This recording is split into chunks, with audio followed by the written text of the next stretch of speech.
It's that time. It's game time, baby. That time. Time to kick off Sports Extra. Brought to you by Southside Lumber, Southern Illinois Orthopedic Center, and Subway. Now, News 3's Sports Extra. Sports Extra. Greetings and welcome to another season of Sports Extra. Later we'll check in on the Cards, Cubs, White Sox, and Miners, but tonight is about the opening night of high school football in Illinois, and we begin with a good old-fashioned rivalry game. The coveted Jackson County bragging rights were on the line for the 92nd time tonight in Murphysboro as the Red Devils rolled out the welcome mats for Carbondale. Great student sections for both sides.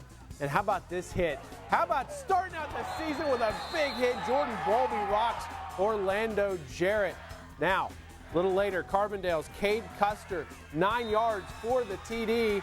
Terriers up 7-0 at that point. Red Devils looking to answer. Adrian Harris rumbling 12 yards for a first down. Murphysboro was driving, but later in the drive, the Red Devils would cough it up, and the Terriers are there to pounce on the pigskin. Carbondale led 7-0 at the half, and they pour it on in the second half. Terriers win it 35-0. The Harrisburg Bulldogs always have one of the toughest non-conference schedules. The Dogs opening with their traditional game against Mount Carmel. To the pit, and from the looks of it, the Dogs were ready early on. Harrisburg had no answer, though, for Golden Aces quarterback Alex Hale. He scores the first TD of the game. Mount Carmel up 6-0, but Harrisburg would answer. First, it's the bruiser, Isaac Boehm, with some tough yardage there. And then, on his very first pass of the season, Reed Roper going up top to find a wide-open Colin Dowdy down the sidelines. The Bulldogs' first score of the season, and we were all evened up. But the running game of Mount Carmel, too much for Harrisburg here. The Aces, Steve Zimmer plunges ahead for the go-ahead score, and Harrisburg falls in a tough one, 24-21. It was a clash of the two sides of the river to river tonight in Benton, Nashville, paying a visit to the Rangers. And we're going to start off with the Hornets getting the early lead. Chris Story right up the gut for 13 yards. The extra point was good, so it was 7-0 Hornets. Now to the second, it's Nashville again.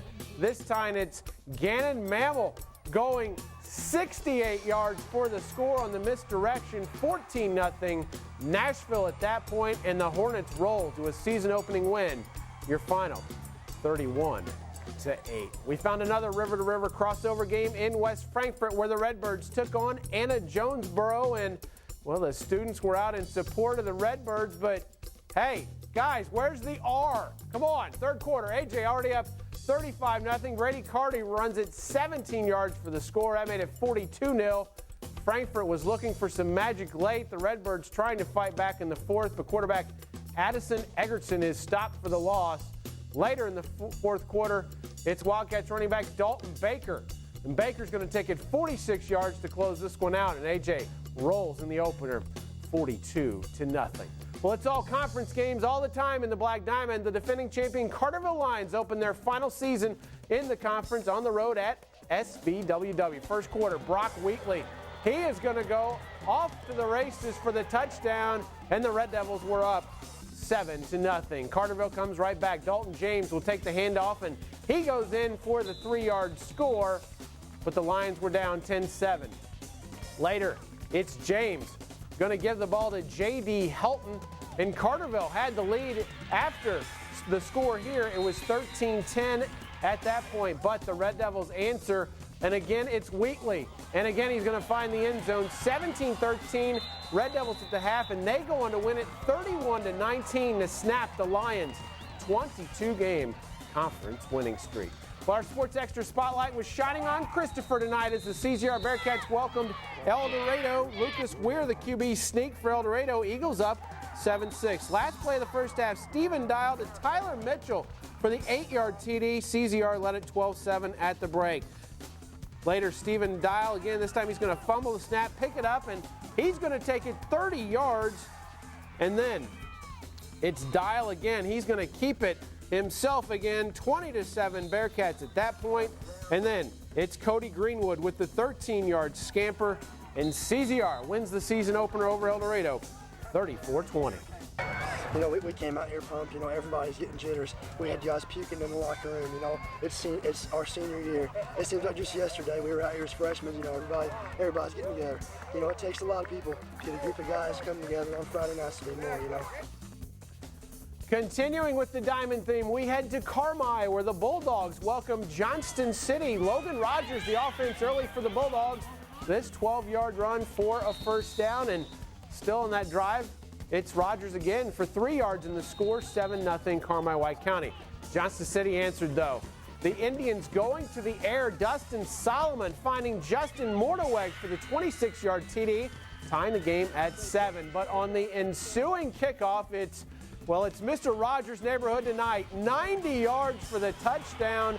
Carmel led 13-7 at that point, and the Bulldogs, he's not really that fast. We sped up the video. 29-22, your final. Elsewhere in the Diamond, Fairfield big over El Dorado Trico, 47-6. And tomorrow, it's Hamilton County at Vienna, 1 o'clock in Vienna. It'll be the Eagles' first varsity football game in 78 years.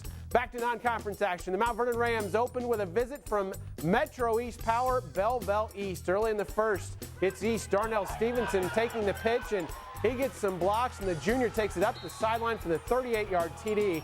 6-0 Lancers early. Later in the first, Mount Vernon with the lead 7-6, and this would help the Rams' Jesse Stuckey with some big yardage into Lancer territory. But the Rams would have to settle for 3 as Brandon Rice will boot the 38-yarder. Mount Vernon up 10-6 at that point. But that's when the wheels fell off for the Rams. Belleville East, a quarterfinalist last year in 8A, and they would flex their muscles, scoring 20 straight points before half. And the Lancers go on to beat Mount Vernon 33-10, your final. Where our final prep visual stop is Pinckneyville, where the Panthers welcomed Redbud. Final play of the first half. The Musketeers' Jake Hoffman looking for Tyler Hubert and finding him for the touchdown. Redbud led 33-7 at the half. Third quarter, Pinckneyville gets the sack of Hoffman to force 4th down and a punt. And here comes Brian Shute to Adam Barshevsky, and that would set up Shute for the 4-yard touchdown. Pinckneyville made it close. Big rally for the Panthers, but it comes up just short. 33-29, your final. In other season openers, DuQuoin wins at Bethalto Civic Memorial, 35-28. Heron falls to Glasgow, Kentucky, 26-22. Tigers intercepted deep in Glasgow territory to end it. Elsewhere, Marion wins at Granite City, 33-20. Chester all over Carlisle, 41-6. Columbia beats Sparta, 28-15. Centralia scores late to beat Salem 42-35. The Orphans snap a 35-game losing streak with the win. And tomorrow, Massac County will take on Crittenden County at 7.